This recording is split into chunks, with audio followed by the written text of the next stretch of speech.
और नमस्कार।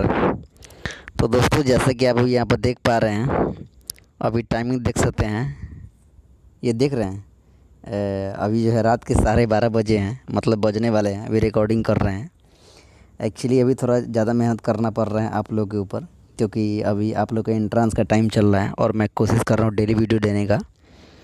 तो दोस्तों, जैसा कि हम लोग का हिंदी का सेशन चल रहा है, हम एक दिन गैप करके हिंदी का वीडियो अपलोड कर रहे हैं और एक दिन गैप करके हिस्ट्री का वीडियो अपलोड कर रहे हैं। मतलब 2 वीडियो चल रहा है डेली, ठीक ना। तो चलिए हम लोग इसको, यानी कि जैसा कि हमने पहला वीडियो डाला था हिस्ट्री हिंदी का, जिसमें हमने उपसर्ग और प्रत्यय को कंप्लीट किया था, उपसर्ग और प्रत्यय को, जिसमें यानी हमको लगता है कि 40 मिनट का लगभग वीडियो था। 39-40 मिनट, आपको कन्फ्यूजन कोई नहीं हुआ होगा, एकदम अच्छा से समझाया गया, ठीक ना। और इस वीडियो में हम समास पढ़ेंगे।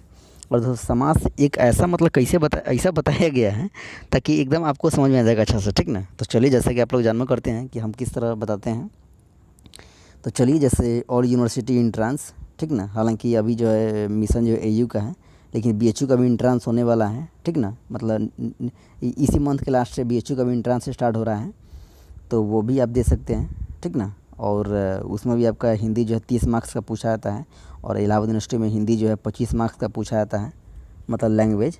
इसमें आप इंग्लिश भी ऑप्ट कर सकते हैं। तो चलिए, हम लोग का हिंदी चल रहा है। दोस्तों, वीडियो स्टार्ट होने से पहले मैं यहाँ पे 2 क्वेश्चन पूछूंगा हिंदी से रिलेटेड, ताकि आपका पिछला टॉपिक जो है किस प्रकार इतना कंप्लीट हुआ कि नहीं। सबसे पहले क्वेश्चन है प्रतिदिन। प्रतिदिन, ठीक ना। प्रतिदिन में जो है कौन सा उपसर्ग लगा है, प्रतिदिन में कौन सा उपसर्ग लगा है। दूसरा क्वेश्चन है दोस्तों लिखावट। लिखावट में जो है कौन सा प्रत्यय है।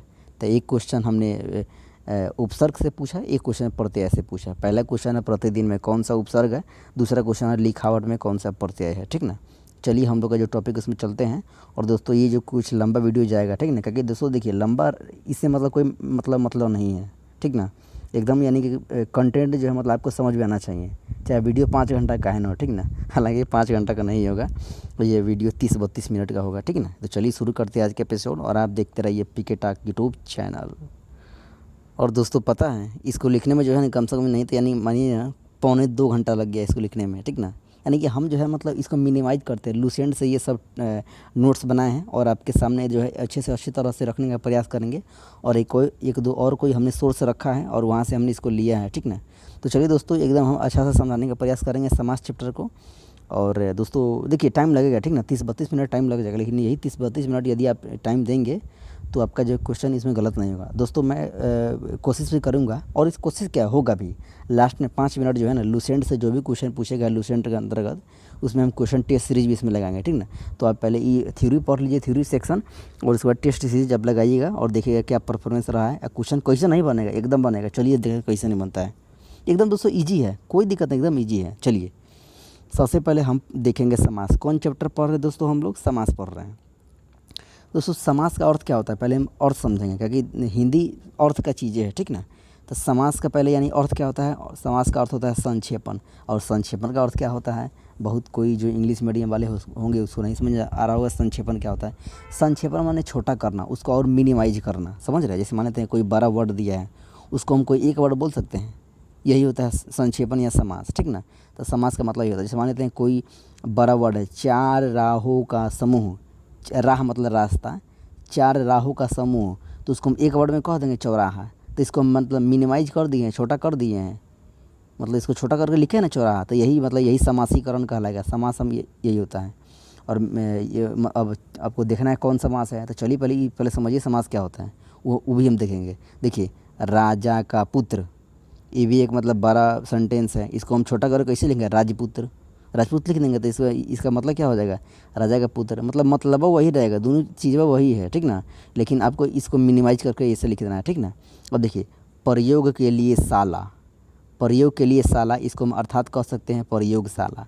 प्रयोगशाला जो लेबोरेटरी जो होता है ना, जैसे केमिस्ट्री डिपार्टमेंट में जो लेबोरेटरी होता है ना, CO2 methane ethane propane butane सब उसमें रहता है ना, तो वही प्रयोगशाला की बात हो रहा है, केमिस्ट्री लैब में जो होता है।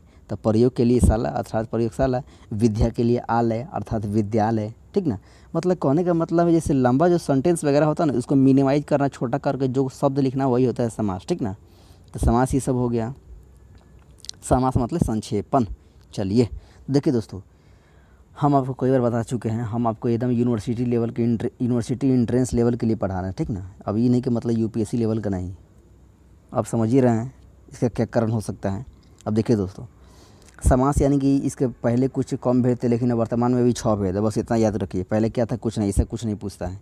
बस आपको क्वेश्चन आपको जो अधिकतर क्वेश्चन यही पूछता है कि इस निम्नलिखित में कौन समास है, ठीक ना। देखिए समास के दोस्तों मुख्यतः कितने 6 भेद होते हैं। तो देखिए इधर से कुछ क्वेश्चन नहीं पूछेगा, इधर से क्वेश्चन नहीं आता, ठीक ना।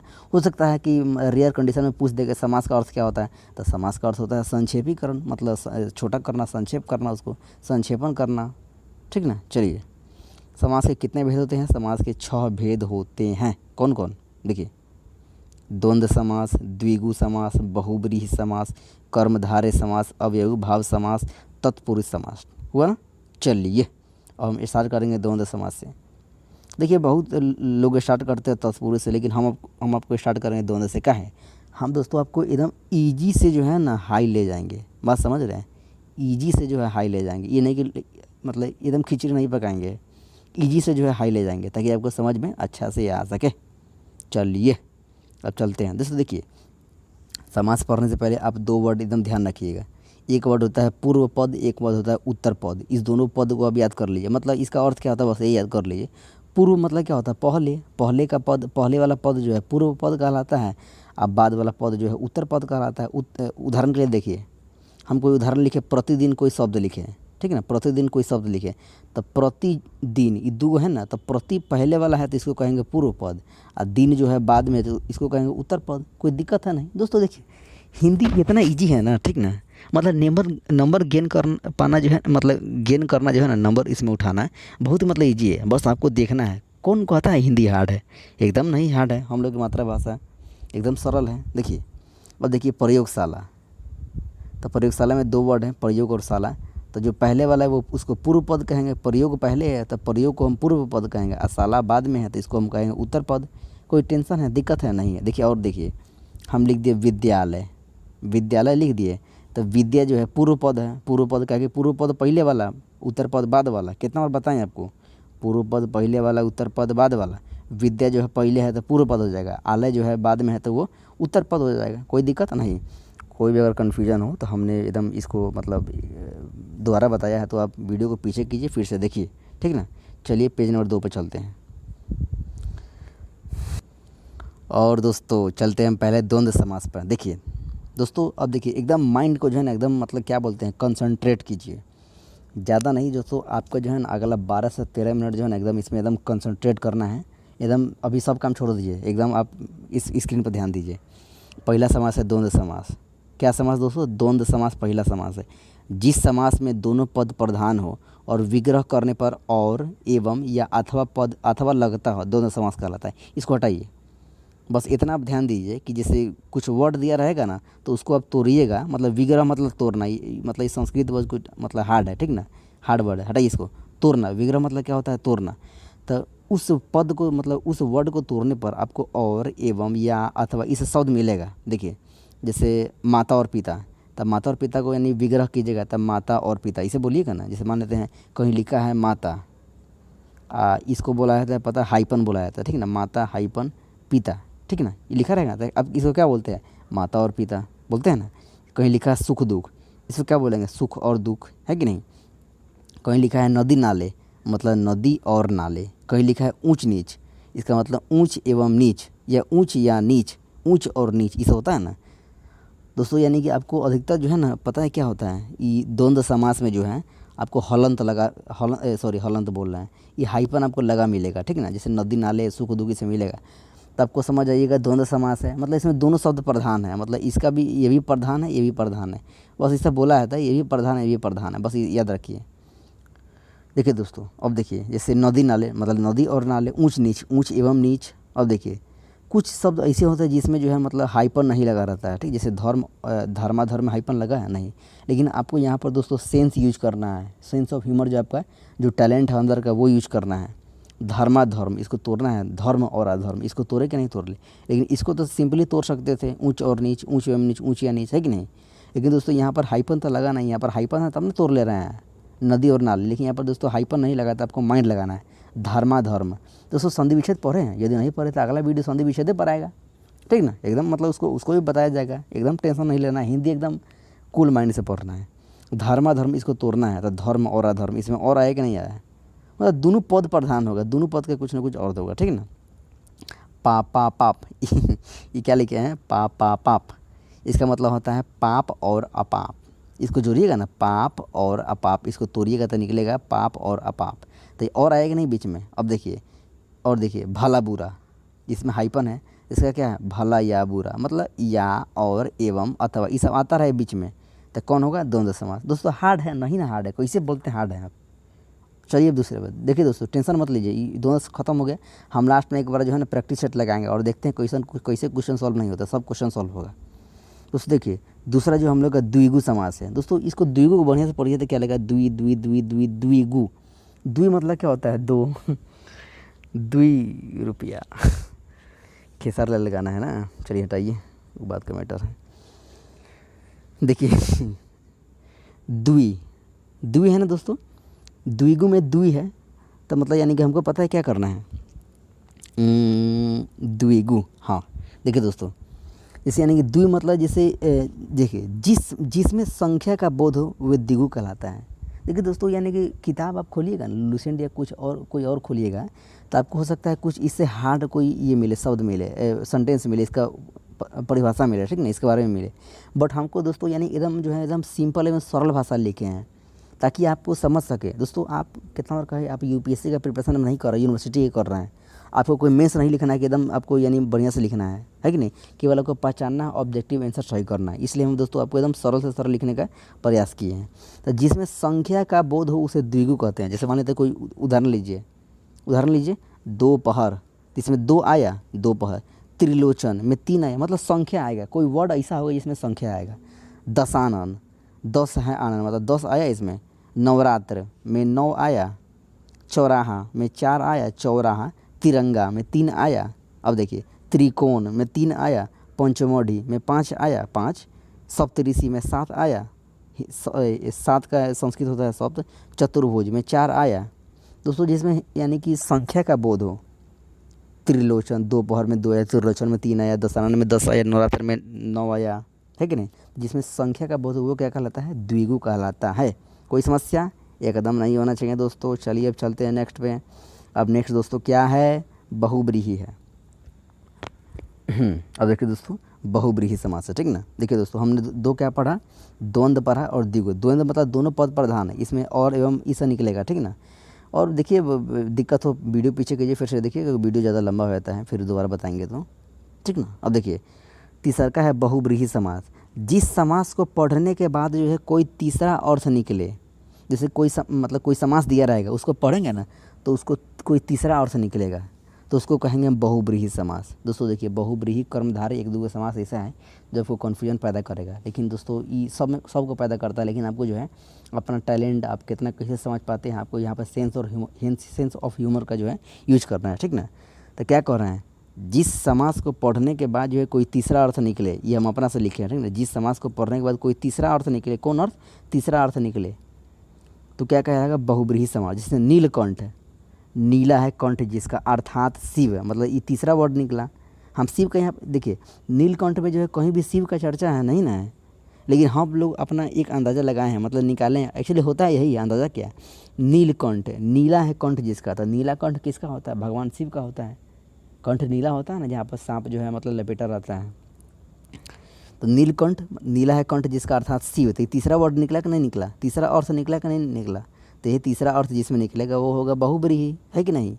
अब देखिए चतुर्भुज, 4 है भुजा जिसके, अर्थात विष्णु। 4 भुजा किसके होते हैं, विष्णु, भगवान विष्णु के 4 भुजाएँ होते हैं, ठीक ना, मतलब 4 हाथ होते हैं, ठीक ना। भुजा मतलब हाथ हो गया, तो 4 है भुजा जिसका अर्थात विष्णु, तो ये हो गया बहुब्रीहि। दोस्तों आप एक आपके माथा में भी एक सवाल आया होगा, आपके माइंड में एक क्वेश्चन आया होगा, एकदम आया होगा कि आप भले ही बताए थे कि चतुर्भुज जो है मतलब कौन समास है, चतुर्भुज में 4 है तो ये कौन द्विगु समास है, फिर अभी चतुर्भुज आप बता रहे हैं बहुब्रीहि समास है। दोस्तों आप 100 बात की एक बात आप याद रखिए, बहुब्रीहि यहाँ मालिक है, मतलब ऑनर बहुब्रीहि है। मान लेते हैं देखिए कुछ समास ऐसा है जो द्विगु में भी मिलेगा, बहुब्रीहि में भी मिलेगा और आपको कर्मधारय में भी मिलेगा, लेकिन आपको आंसर टिक करना है, बहुब्रीहि टिक करना है।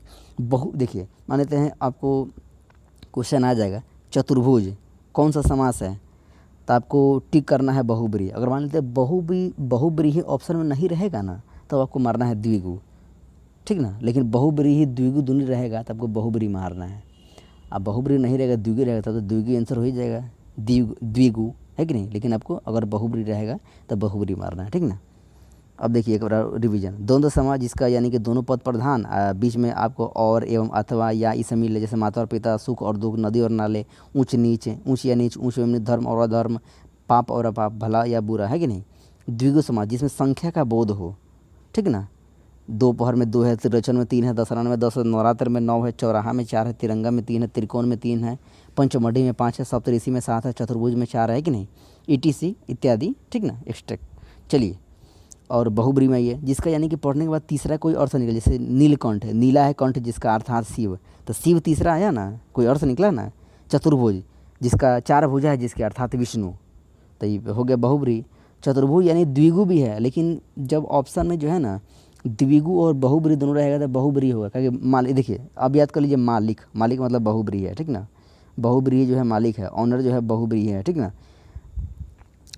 यदि मान लेते हैं ऑप्शन में बहुब्रीहि नहीं रहेगा तब द्विगु मार दीजिएगा, मतलब द्विगु टिक कर दीजिएगा, ठीक ना। चलिए चलते हैं चौथे पर। अभी चौथा नहीं, अभी तीसरा जो हम पढ़े ना बहुब्रीहि, इसमें भी कुछ उदाहरण है, उसको पढ़ लेते हैं।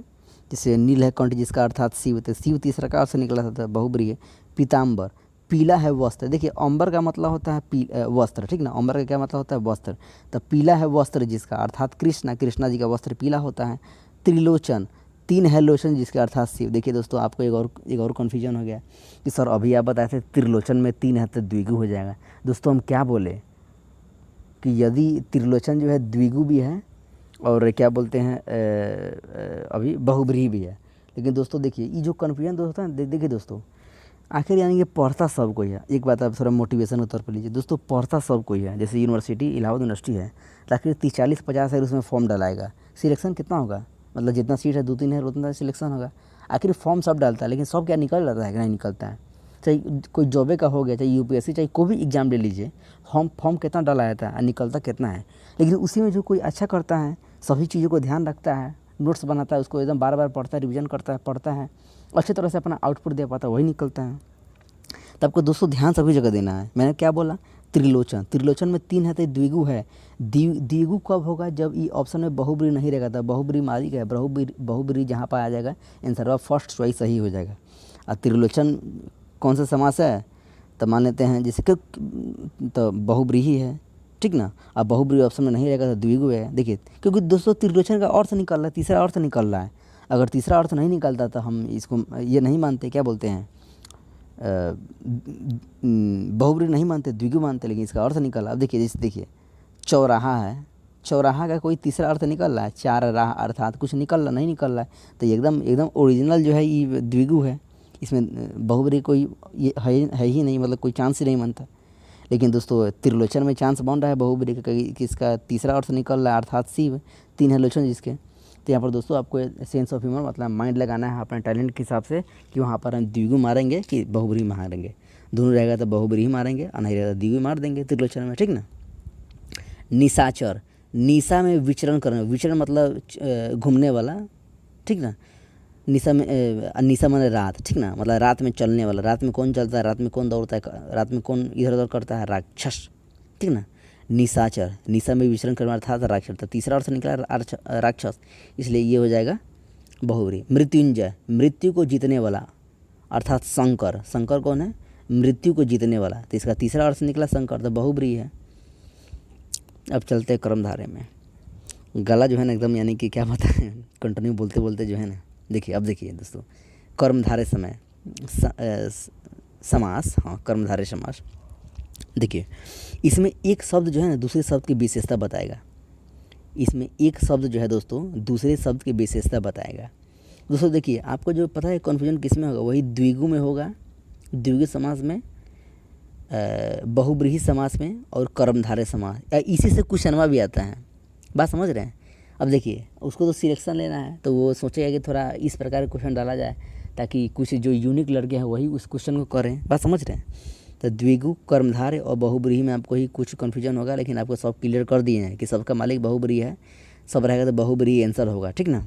अब देखिए दोस्तों, इसमें एक शब्द जो है दूसरे शब्द की विशेषता को बताता है। अब देखिए अब विशेषता क्या होता है सर बताइए, एकदम बताएं, काहे नहीं बताएंगे दोस्तों। आप विशेषण पढ़ रहे हैं, विशेषण, विशेषण क्या होता है, जो संज्ञा और सर्वनाम की विशेषता बताता है। देखिए जैसे राम जो है, देखिए राम जो है अच्छा लड़का है, राम क्या है, अच्छा लड़का है, तो राम की विशेषता बताया जा रहा है, मतलब राम उसका विशेषता, हाँ राम अच्छा लड़का, उसकी विशेषता हम बता रहे हैं, राम अच्छा लड़का है, ठीक ना। अब देखिए जैसे हम है, हाँ पीके टाक पर जो है अच्छा कंटेंट उपलब्ध होता है, तो यहाँ पर जो है अच्छा कंटेंट यानी कि पीके टाक का जो है मतलब ये इसका ये उसका हम विशेषता बता रहे हैं, ठीक ना। और देखिए मोहन जो है लंबा है, मोहन क्या है, लंबा है, तो लंबा हम उसका विशेषता बता रहे हैं, हाँ उसमें विशेषता ये है कि मोहन लंबा है, तो लंबा मतलब यही विशेषता बता रहे हैं। और दोस्तों पता है विशेष से कौन होता है, जिसकी विशेषता हम बताते हैं। जैसे मोहन हो गया विशेष्य, मोहन हो गया दोस्तों विशेष्य, क्या दोस्तों देखिए मोहन जो हो गया दोस्तों क्या हो गया, देखिए यहाँ पे लिखते हैं विशेष्य, अब विशेषता हो गया लंबा, जिसका विशेषता लंबा हो गया और जिसका विशेषता बता रहा है वो हो गया विशेष्य, तो विशेष्य कौन हो गया, मोहन हो गया। अब देखिए राम अच्छा है, तो राम अच्छा है तो विशेषता हो गया अच्छा, और जो विशेष से है ना वो राम है, क्योंकि हम जिसकी विशेषता बताएगा वो विशेष से हो जाएगा, तो हम राम की विशेषता नहीं बता रहे हैं, किसका विशेषता बता रहे हैं, राम का, तो राम हो गया विशेष से, ठीक ना। तब देखिए विशेषता विशेषण समझ गया, नहीं समझा तो फिर वीडियो 2 मिनट पीछे कीजिए, देखिए इसको दोबारा। देखिए कर्मधारय समास में क्या होता है, इसमें एक शब्द जो है ना दूसरे शब्द की विशेषता बताएगा। अब देखिए ये लंबोदर का भी छोड़िए, लंबोदर बाद में अथी वाला है, मतलब अपवाद वाला है, ठीक ना। देखिए महादेव, महान है जो देव, जैसे यानी कि देव है और महान है, तो देव की विशेषता बता रहा है, मतलब इसमें 2 शब्द रहेगा ना, तो एक के साथ दूसरा का शब्द की विशेषता बताएगा। अब कोई किसी का बता दे, ठीक ना, जैसे देखिए महादेव, देव महान, मतलब देव की विशेषता बता रहे कि ना देव महान है, देव कर्मधारय हो गया, यानी कर्मधारय में एक शब्द जो है दूसरे की विशेषता बताएगा। ये हम मतलब अपना इस जो है ना एक शब्द जो दूसरे की विशेषता बताएगा, इसमें हम अपना परिभाषा लेके आप लोगों को समझाने के लिए, कोई यूपीएससी मेंस नहीं है, आपको कई बार बता चुके हैं, एक बार फिर बता रहे हैं। अब देखिए तो यही देव जो महान है जो देव, तो इसके देव का विशेषता बता रहा है। अधमरा, आधा है जो मरा, इस मरा का विशेषता बता रहा है कि ये मरा जो है ना आधा ही मरा है, पूरा नहीं मरा है, आधा है जो मरा उसको अधमरा कहेंगे, तब मरा की विशेषता बता रहा है। परमानंद, परम है जो आनंद, तो आनंद की विशेषता बता रहा है कि जो परम आनंद, जो परम है वो है परमानंद, ठीक ना, मतलब आनंद की विशेषता बता रहा है, परम है जो आनंद। चंद्रमुख, मतलब जिसका मुख जो है ना किसके समान है, चंद्र के समान है, चंद्र के समान, चंदा के समान है, ठीक ना। ये मुख का जो है विशेषता बता रहा है कौन, चंद्र, कि चंद्र के समान इसका मुख है, मतलब एक शब्द जो है दूसरे शब्द की, मतलब एक पद जो है दूसरे पद की विशेषता को बतलाएगा, ठीक ना। लाल मणि, लाल है जो मणि, तब मणि का जो विशेषता बता रहा है कि मणि क्या है, लाल है कि नहीं, बात समझ रहे हैं। तो कर्मधारय में यही हो गया। फिर एक बार ये करते हैं, क्या बोलते हैं, रिवीजन। ये तो बहुब्रीहि न था, तो बहुब्रीहि में वही तीसरा का कोई निकलेगा अर्थ, पीताम्बर, पीला है वस्त्र जिसका, अर्थात पीताम्बर कृष्णा, तीसरा का अर्थ निकलेगा कोई, तो बहुब्रीहि। और कर्मधारय में क्या होगा पता है, एक शब्द जो है दूसरा शब्द का विशेषता बताएगा, जैसे देव का विशेषता महान है जो देव, अधमरा, मरा है जो आधा, है कि नहीं, आधा है जो मरा, परमानंद, परम है जो आनंद। चंद्रमुख, चंद्र के समान मुख, मतलब मुख जो है जिसका किसका समान है, चंद्र के समान है, तो इसका विशेषता बता रहा है। एक पद जो है दूसरा पद की विशेषता बता रहा है। चलिए अब आते हैं दोस्तों अवयवी भाव में। दोस्तों आप लोग देख सकते हैं कि अभी टाइमिंग यहाँ पर क्या हो रहा है, देख रहे हैं टाइमिंग 1:45 हो रहा है यहाँ पे वीडियो शूटिंग के टाइम। चलिए दोस्तों अब हम चलते हैं 5वां अवयवी भाव। दोस्तों अवयवी भाव हमको स्टार्टिंग में पढ़ना था, लेकिन हम आपको अभी पढ़ाएं, आप समझ में आएगा, ठीक ना। देखिए दोस्तों अवयवी भाव समास से पहचानने के लिए, जिसमें पहला पद जो है ना आपको अनु, आ, प्रति, भर, यथा, हर आदि इस शब्द मिलेगा। आप समझ आइएगा कि वो अवयवी भाव समास है। इसमें प्रथम पद जो है ना वो क्या रहता है, प्रथम पद जो है प्रधान होता है, ठीक ना। जैसे कोई शब्द देखिएगा उसमें मिल जाएगा आपको अनु मिलेगा, आ मिलेगा, प्रति मिलेगा, भर मिलेगा, यथा मिलेगा, हर मिलेगा आदि ये सब मिलेगा। और दोस्तों देखिए हम जो अभी पढ़ा रहे हैं ना अभी समास, दोस्तों इसको पढ़ने के बाद आप क्या कीजिएगा, एक बार लुसेंट पढ़ लीजिएगा, मतलब जो भी आप बुक फॉलो कर रहे हैं पढ़ लीजिएगा, ताकि आप, हम क्या बोले, वीडियो लेक्चर देखिए प्लस आपको किताब स्टडी करना है। ये थोड़ी वीडियो बना देखे सब काम कर लीजिएगा, हैं, ये थोड़ी कि मतलब मोबाइल से सब काम कर लीजिएगा। अरे कुछ बुक भी उठाना है, बुक को भी पढ़ना है भाई, ठीक है ना। चलिए चलिए क्या बोल रहे हैं दोस्तों कि अनु, आ, प्रति, भर, यथा, हर, एक दो और शब्द है, ये यदि सब रहेगा आदि में, ठीक ना, शुरू में यह रहेगा तो क्या होगा, इस अवयवी भाव होगा। जैसे आ जन्म में आ है पहले, यथा समय यथा है पहले, अनुरूप में अनु है पहले, प्रतिकूल में प्रति है पहले, भर पेट में भर है पहले, यथाशक्ति में यथा है पहले। तो इसे जो पहले रहेगा ना, तो ये सब क्या कहलाएगा, अवयवी भाव कहलाएगा। क्वेश्चन में आएगा दोस्तों अनुरूप, अनुरूप में कौन समास है, तब समझ पकड़ लीजिएगा, अनु है पहले तो ये कौन है, यह अवयवी भाव है। अब कहिएगा ये द्वंद्व काहे नहीं है, तो अनु और रूप कह सकते हैं, नहीं कह सकते हैं। इसमें देख रहे हैं हाइपन कहीं है, अनुरूप में नहीं है कि नहीं। इसका कोई तीसरा अर्थ निकल रहा था, बहुब्रीहि कैसे, एकदम नहीं होगा। इसका कोई संख्या कोई दिया था, द्विगुणी कैसे नहीं होगा। दोस्तों अगर अवयवी भाव अगर मान लेते कोई समास से अगर नहीं भी समझ में आएगा ना आप लोग को, तो उसको छांट लीजिएगा ऑप्शन से, यार कोई दूसरा समास नहीं ना है कि नहीं, तो उससे भी बना सकते हैं। मतलब इसका दो तरीका है बनाने का, बात समझ रहे हैं। तो सबसे हल्का था अवयवी भाव, आ, यथा, अनु, प्रति, भरपेट, भर, ठीक ना, यथा, प्रति से रहेगा तब को कर सकते हैं, देख सकते हैं अवयवी भाव है। चलते हैं अब नेक्स्ट, है लीजिए आ गया छठा और तत्पुरुष सबसे लास्ट वाला, ठीक ना। चलिए देखिए दोस्तों, इस समास में, किस में, तत्पुरुष समास में जो है दोनों पद के बीच जो है कारक चिन्ह होता है। क्या होता है दोस्तों, कारक चिन्ह होता है। दोस्तों कारक आप पढ़े हैं कि नहीं, अब अभी हम पढ़ाते हैं आपको, यदि आप नहीं पढ़े हैं तो और अच्छा बात है। देखिए कारक दोस्तों आपका एक चैप्टर है, लेकिन आपको यहाँ पर संक्षिप्त में बताया जा रहा है, ठीक ना। देखिए कारक मतलब चिन्ह होता है, समझ गए। जैसे यानी कि हम पढ़ते हैं कर्ता, दोस्तों यहाँ पर पता है कर्ता में कता लिख दिए हैं, एक और यहाँ पर ये होना चाहिए नाग वाला, ये जो होता है ना साइन, ये होना चाहिए, ये नहीं लिख पाए। कर्ता इसका चिन्ह होता है ने, करम इसका चिन्ह होता है को, करण से या द्वारा इसका ये चिन्ह होता है, संप्रदान का चिन्ह होता है के को लिए, अपदान का चिन्ह होता है से या अलगाव, अभी सब समझा दे रहे हैं। अपदान का होता है से, संबंध का होता है का के की, अधिकरण का होता है में पे पर। दोस्तों अधिकरण, एक मिनट रुकिए, तो 1 2 3 4 5 दोस्तों एक बात होता है, ये कारक जो होता है कारक 8 होता है, हम 7 को लिखे हैं दोस्तों। एक होता है लास्ट वाला, पता है क्या, वो होता है संबोधन होता है। जैसे लिखे ना कर्ता, कर्म, करण, संप्रदान, अपदान, संबंध, अधिकरण, तो दोस्तों एक होता है लास्ट में संबोधन। वो हालांकि इंपॉर्टेंट नहीं है, क्वेश्चन उसमें नहीं पूछेगा, लेकिन आपको बता दे रहा है। संबोधन मतलब होता है जहाँ पर एक्सक्लेमेटरी जो चिन्ह होता है ना, ये होता है ना एक्सक्लेमेटरी चिन्ह, जैसे हे राम, जैसे हे के बाद एक्सक्लेमेटरी चिन्ह रहता है ना, तब लिखते हैं राम, तो हे राम है ना, तो ये रहता है, ठीक ना, तब समझ सकते हैं दोस्तों। देखिए जैसे मान लेते हैं, यानी कि कोई क्वेश्चन आपसे पूछेगा, राम ने रावण को मारा, राम ने, देखिए राम ने खाना खाया, राम ने खाना खाया, तो इसमें कौन चिन्ह है, ऑप्शन दे देगा कर्ता चिन्ह है, कर्म चिन्ह है, करण चिन्ह है, संप्रदान चिन्ह है। तो इसमें कौन चिन्ह है, कर्ता चिन्ह है। कहेंगे ने किस में है, ने करते में नु है, देख रहे हैं ने का क्या है, कर्ता, कर्ता का चिन्ह है ने, तो इसमें ने होगा, कर्ता ये होगा, कारक होगा। देखिए अब देखिए फिर एक और क्वेश्चन मतलब ये कर रहे हैं, जैसे कि राम के लिए खाना आया है, राम के लिए खाना आया है, ठीक ना। तो हम पकड़े चिन्ह के लिए, अब के लिए किस में, देखिए तो इसमें है को के लिए, तो संप्रदान, तो कहेगा राम के लिए खाना आया है, इसमें कौन कारक है, तो संप्रदान कारक है। देखिए दोस्तों यहाँ पर एक और कन्फ्यूजन आपको ये होगा कि से यहाँ पर भी है करण में भी, और से यहाँ पर भी अपदान में भी, लेकिन दोस्तों इसमें दोनों में अंतर क्या है, आखिर से दोनों जगह है। तो दोस्तों एक जगह होता है जुड़ाव, एक जगह होता है अलगाव।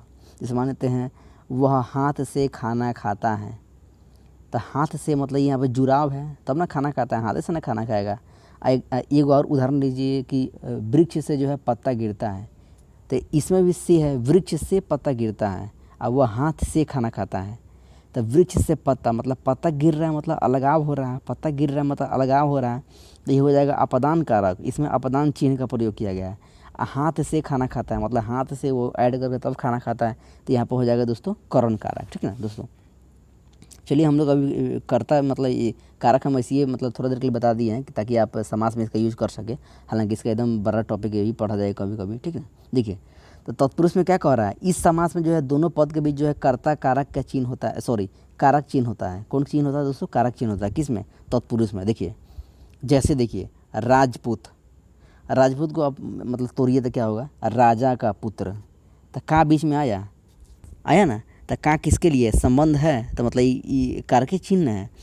जैसे राजपूत, एक मिनट रुकिए एकदम से आते हैं। जैसे पहले देखिए तत्पुरुष किसे कहते हैं। तत्पुरुष समास में दोनों पद के बीच, दोनों पद मतलब दो पद रहता है ना। जैसे राजा राजपूत में दो पद है, राज एगो पुत। जलहीन में दो पद है, जलहीन। यश प्राप्त में दो है, यश प्राप्त। चिर्री मार में दो पद है, चिर्री और मार। बात समझ रहे हैं। देखिए देखिए तत्पुरुष में जो है ना दोनों पद के बीच जो है कारक चिन्ह होता है। इसमें कारक चिन्ह मतलब कारक चिन्ह कौनो हो सकता है, इसमें कौनो हो सकता है। बात समझ रहे हैं। देखिए जैसे राजपूत को लिख सकते हैं राजा का पुत्र, इसको तोड़कर लिख सकते हैं राजा का पुत्र लिख सकते हैं। तो का चिन्ह आया कि नहीं आया, बीच में कर्ता, बीच में जो है ना कारक का चिन्ह आएगा।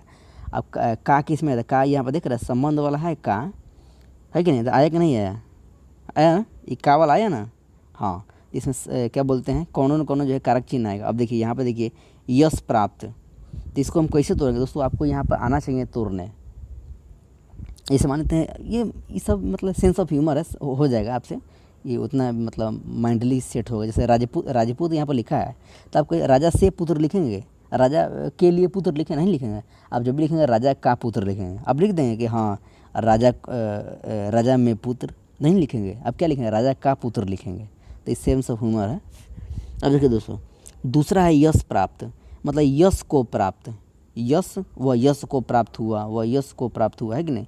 तो इसको तोड़ने तो क्या होगा यश को प्राप्त, ठीक ना। तो को किस में है, तो वही में संप्रदान में। तो मतलब कोई ना कोई कारक चिन्ह आएगा। चिर्री मार मतलब चिड़िया को मारने वाला, तो को इसी में है। देशभक्ति मतलब देश के लिए भक्ति, तो के लिए इसी में है, को के लिए। अब देखिए धनहीन मतलब धन से हीन, तो से यहाँ पर है दोस्तों, है कि नहीं। जलहीन मतलब जल से हीन, तो से इसी में है। मतलब इस दोनों पदवा के जो पद है ना, इस पदवा के बीच में जो है ना, इस दोनों पद के बीच में जो है आपको कारक चिन्ह आएगा। बात समझे। देश की रक्षा, ये देश की रक्षा, ये लग रहा है सर्वे लिख दिए हैं इसमें। चलिए गृह स्वामी, तो गृह का स्वामी, तो का इसमें आ गया। शोक मग्न मतलब शोक में मग्न, तो में इसमें आ गया। तो मतलब दो पद के बीच में कर्ता का क्या बोलते हैं कारक चिन्ह होगा। चलिए एक मिनट रुकिए, क्या बताएं दोस्तों, लास्ट में एकदम बोलते बोलते थक जाते हैं। चलिए अब लास्ट दोस्तों, लास्ट बचा है एकदम, हम लोग जंग जीत चुके हैं, लास्ट कगार पे हैं दोस्तों। लास्ट जो है ना दोस्तों नज नज या नय कह सकते हैं, नज तत्पुरुष है, ठीक ना दोस्तों इस समास में जो है ना मतलब नज तत्पुरुष समास में जो है दोस्तों पता है इससे क्वेश्चन बहुत आता है, कई कन्फ्यूजन बहुत होता है। कन्फ्यूजन लोग क्वेश्चन सब डाल भी करता है कि ताकि कम से कम लोग जो है इसको मतलब यूनिक लोग इस समय आ सकें, सिलेक्शन हो सके। बात समझ रहे हैं। तो नज तत्पुरुष इसका मतलब है कि जिस समास के पूर्व पद में अ, अन, न, गैर, ना इस आदि शब्द लगा हो, मतलब नेगेटिव शब्द लगा हो। बस समझ रहे। जैसे योग्य हो गया, अयोग्य का नेगेटिव बनाइए अयोग्य है। होनी है तो होनी का नेगेटिव बनाइए अनहोनी है। मतलब अन, अ, ना, क्या बोलते हैं गैर, जैसे गैर जवाबी, गैर कार्यवाही, है कि नहीं। कार्यवाही का उल्टा हो जाए मतलब नेगेटिव हो जाएगा गैर कार्यवाही, है कि नहीं। पसंद का नापसंद, मतलब नेगेटिव चीज़ अगर तो क्या हो जाएगा नज तत्पुरुष हो जाएगा, मतलब नए तत्पुरुष हो जाएगा। चलिए दोस्तों हम सब पढ़ चुके हैं। चलिए एक बार लास्ट में जो है 2 मिनट के लिए रिवीजन कर लेते हैं। क्या आइए, समास का मतलब क्या होता है संक्षेपण मतलब छोटा करना, ठीक है। क्या होता है संक्षेपण मतलब छोटा करना। जैसे 4 राहु का समूह, इसका छोटा करके हम लिख दिए चौराहा। राजा का पुत्र, इसको छोटा करके लिख दिया राजपुत्र, राजपूत। प्रयोग के लिए शाला, इसको छोटा करके लिख दिया प्रयोगशाला, है कि नहीं। समास जो है 6 प्रकार का होता है। कौन कौन, द्वंद्व, द्विगु, बहुब्रीहि, कर्मधारय, अविभाव, तत्पुरुष। चलिए ये में 2 वर्ड आपको याद करना है। जैसे वो मतलब ध्यान में रखना है, पूर्व पद उत्तर पद। पूर्व पद का मतलब होता है पहले वाला, उत्तर पद का मतलब है बाद वाला। जैसे प्रतिदिन, प्रति में पूर्व पद हो गया प्रति, और दिन हो गया बाद वाला पद उत्तर पद। प्रयोगशाला में पूर्व पद हो गया प्रयोग, शाला जो हो गया आपको उत्तर पद हो गया, ठीक ना। आइए अब ये दोनों समास जिसमें दोनों पद प्रधान हो और उसको तोड़िएगा ना, जैसे विग्रह कीजिएगा तो और एवं या अथवा इस आवाज, जैसे माता पिता में माता और पिता, सुख और दुख, नदी नाले में नदी और नाले, ऊंच नीच में ऊंच एवं नीच, धर्माधर्म में जो है धर्म और अधर्म, मतलब और एवं या अथवा इस आता रहेगा, ठीक ना। ये हो जाएगा द्वंद्व हो जाएगा। द्विगु आइए जिसमें संख्या का बोध हो, द्विगु कहलाता है। जैसे दोपहर, त्रिलोचन 3 आया, दशहरा में 10 आया, नवरात्र में 9 आया, चौराहा में 4, तिरंगा में 3 आया ना, तो ये जगह द्विगु हो जाएगा। बहुब्री आइए जिसको तोड़िएगा ना तो आपको तीसरा कोई ये मिलेगा, मतलब तीसरा कोई ये मिलेगा, मतलब तीसरा अर्थ मिलेगा। जैसे नीलकंठ, नीला है कंठ जिसका अर्थात शिव, तो शिव तीसरा कहाँ हो गया, तो ये हो गया बहुब्रीहि। चलिए वहीं यहाँ पर कुछ उदाहरण और है। पीताम्बर, पीला है वस्त्र जिसका अर्थात कृष्णा। त्रिलोचन, तीन है लोचन जिसके अर्थात शिव। और आपको दोस्तों बताएं कि जैसे कहीं भी आपका मान लेते हैं त्रिलोचन में द्विगु भी है और त्रिलोचन जो है बहुब्रीहि भी है, लेकिन अगर मान लेते हैं बहुब्रीहि द्विगु दोनों दिया हो तो बहुब्रीहि टिक करेंगे, और नहीं है तब त्रिलोचन द्विगु मारेंगे त्रिलोचन को, है कि नहीं। चलिए कर्मधारय में इसमें दोस्तों एगो पद जो है दूसरा का पद का क्या बताता है, विशेषता बताता है। दोस्तों देखिए यहाँ पर हो गया, क्या हो गया, मतलब हम वहाँ पर कुछ छोड़े थे ना उस टाइम, क्या वही लंबोदर वाला छोड़े थे। देखिए यहाँ पर लंबोदर हम छोड़े थे ना, तो लंबा है उदर जिसका, गणेश अर्थात गणेश, मतलब ये हो जाएगा बहुब्रीहि। दोस्तों ये बहुब्रीहि भी है और कर्मधारय भी है। जैसे लंबोदर, लंबा उदर, उदर मतलब होता है पेट, उदर मतलब होता है पेट, तो लंबा है पेट, मतलब पेट लंबा है, मतलब पेट का विशेषता बता रहा है। तो हम क्या बताएं कि एक पद जो है मतलब एक शब्द जो है दूसरे शब्द का विशेषता बताया तो कर्मधारय न होगा। तो यहाँ पर फिर आप कैसे कह दिए लंबोदर बहुब्रीहि है, तो दोस्तों ये बहुब्रीहि कर्मधारय दोनों है, बात समझे। लेकिन दोस्तों यहाँ पर क्या बताएं कि इन सर्व आपको बहुब्रीहि मारना, बहुब्रीहि मालिक है, सबसे पहले आपको बहुब्रीहि मारना पड़ेगा, मतलब प्राथमिकता में जो है आपको बहुब्रीहि मारना पड़ेगा, ठीक ना, ऑन से टिक करना पड़ेगा। अगर उसमें नहीं है तब आप कर्मधारय मारिएगा, कर्मधारय ऑन से टिक कीजिएगा। जैसे देव महादेव, तो महादेव यहाँ पर बहुब्रीहि नहीं है, ये एकदम ओरिजिनल जो है कर्मधारय है कि नहीं। लेकिन लंबोदर में कन्फ्यूजन है कि दोनों में से क्या है, तो बहुब्रीहि होगा तो बहुब्रीहि मारेंगे, अगर नहीं होगा तब मारेंगे कर्मधारय, मतलब फर्स्ट में मारना है बहुब्रीहि, ठीक ना। अब तब सब ठीक है। अब यही भाग में यही है, मतलब आ अनु प्रति भर यथा हर ऐसा रहेगा पहले, ठीक ना। चलिए और लास्ट में है तत्पुरुष, मतलब इन समास के दोनों पद के बीच में जो है आपको कारक चिन्ह आएगा। जैसे राजा राजपूत में राजा का पुत्र का आया, यश प्राप्त में यश को प्राप्त, जलहीन में जल से हीन, शोक मग्न शोक में मग्न आया ना। और लास्ट में दोस्तों नज तत्पुरुष, जिसमें ये निगेटिव होने का पता चलेगा। जैसे अनहोनी, अनाचार, अयोग्य, इलीगल, है कि नहीं, नापसंद, गैर जवाबदेही, गैर कार्यवाही, सब आ जाएगा किसमें, नज तत्पुरुष में। दोस्तों चलिए इसको समाप्त करते हैं। और दोस्तों सोच रहे इसका जो प्रैक्टिस सेटवा जो है ना, मतलब चलिए पहले 2-4-5 क्वेश्चन कर लिया जाए ना, ताकि आपको भी ये हो जाएगा। देखिए दोस्तों ये जो लूसेंट जो बुक है ना हिंदी का, उसका क्वेश्चन निकाले हैं, एकदम ओरिजिनल क्वेश्चन है, ठीक ना। देखिए क्वेश्चन पढ़िए, क्वेश्चन क्या कह रहा है। देखिए तो कैसे क्वेश्चन में आपसे सॉल्व नहीं होता है, अब एकदम सॉल्व होगा। दो या दो से अधिक शब्दों से मिलकर बने हुए नए सार्थक शब्द को क्या कहते हैं। दोस्तों हम क्या बोले हैं, जैसे मतलब कोई लंबा शब्द रहेगा उसको पता है क्या करना है, आपको एकदम मिनिमाइज करके छोटा करना है, ठीक ना। तो यही बोल रहा है कि उसको शब्दों से मिलकर बने हुए नए सार्थक शब्द को क्या कहेंगे, तो यही कहेंगे समास कहेंगे, बात समझे। चलिए समास का शाब्दिक अर्थ क्या होता है, समास का अर्थ क्या होता है, वो छोटा करना, मिनिमाइज करना, संक्षेप करना, छोटा करना। अब विस्तार मतलब बड़ा करना, विग्रह मतलब तोड़ना, विषय मतलब तोड़ना नहीं ना, संक्षेप करना, मिनिमाइज करना, छोटा करना, ठीक ना।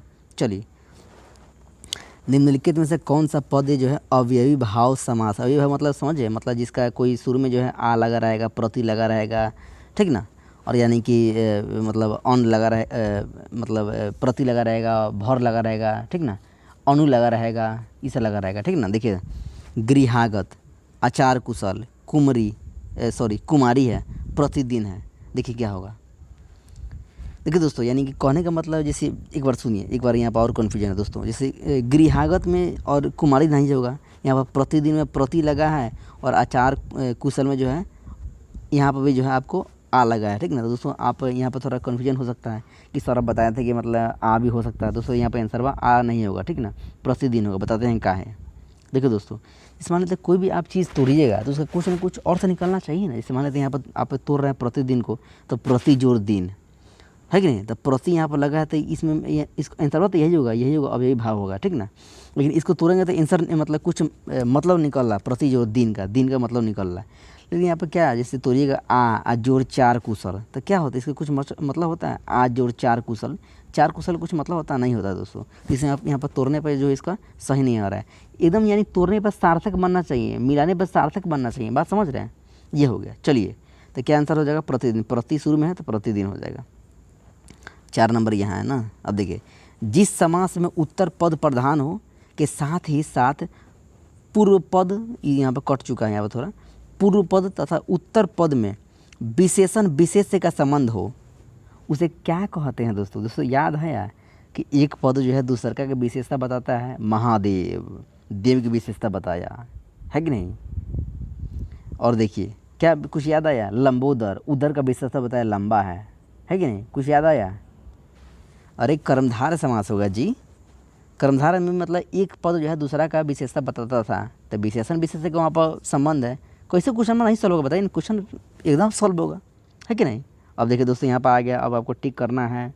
देखिए चक्रपाणी, चतुर्युगम, नीलोत्पलम, माता पिता, इसको हम छांटिए, ठीक ना, इसको छांटिए। सबसे पहले देखिए माता पिता मतलब माता और पिता, तो ये क्या है आपको द्वंद्व समास है, याद आया। और अथवा ये बीच में रहेगा तो माता और पिता द्वंद्व समास है ना, तो ये तो नहीं ना होगा, नहीं होगा। अब देखिए चतुर्युगम, चतुर मतलब चार आया, तो चार मतलब द्विगु होगा, द्विगु होगा ना, तो इसको भी छांटिए। अब देखिए चक्रपाणी और नीलोत्पलम, चक्रपाणी मतलब चक्र को धारण करने वाला अर्थात विष्णु, तो क्या बोलते हैं तीसरा ये आ गया, मतलब क्या बोलते हैं तीसरा अर्थ आ गया। तो तीसरा अर्थ तो ये क्या बोलते हैं बहुब्रीहि हो जाएगा। और लास्ट में बचा क्या नीलोत्पलम, तो आंसरवा क्या है नीलोत्पलम में न होगा, काहे यही होगा क्योंकि हम सब छांट चुके हैं, जो बचा वो कर्मधारय हो जाएगा। चक्रपाणी में तीसरा का अर्थ आ रहा है विष्णु जी, मतलब ये हो गया आपको बहुब्रीहि हो गया। चतुर्युग में चार आ रहा है तो ये हो गया द्विगु हो गया संख्या वाला। माता और पिता द्वंद्व हो गया। दोस्तों कैसे क्वेश्चन नहीं बनेगा बताइए ना आप। दोस्तों देखिए बहुत लेट हो चुका है, एक बज रहा है, देख रहे हैं एक बज रहा है, देखिए एक मिनट एक बज रहा है यहाँ पे, और अभी रात का टाइम हो रहा है और 40 मिनट प्लस वीडियो बन चुका है। तो 5 क्वेश्चन हमने यहाँ पे आपके विश्वास के लिए रखा है कि क्वेश्चन कैसे सॉल्व नहीं होता है। यहाँ पे जो है कम से कम 30-35-40 क्वेश्चन दिया है, ठीक ना। इसको दोस्तों सॉल्व कराया जाएगा, 40 नहीं 50 क्वेश्चन है, सभी को सॉल्व कराया जाएगा अगले वीडियो में। तो दोस्तों आज के लिए अनुमति दीजिए। और दोस्तों एकदम हल्का भी ये सब है, कोई हार्ड नहीं होता है। चलिए दोस्तों वीडियो देखिए और आज्ञा दीजिए, और कोई भी समस्या हो कमेंट कीजिए, ठीक ना। चलिए thanks for watching this video. Mahadev.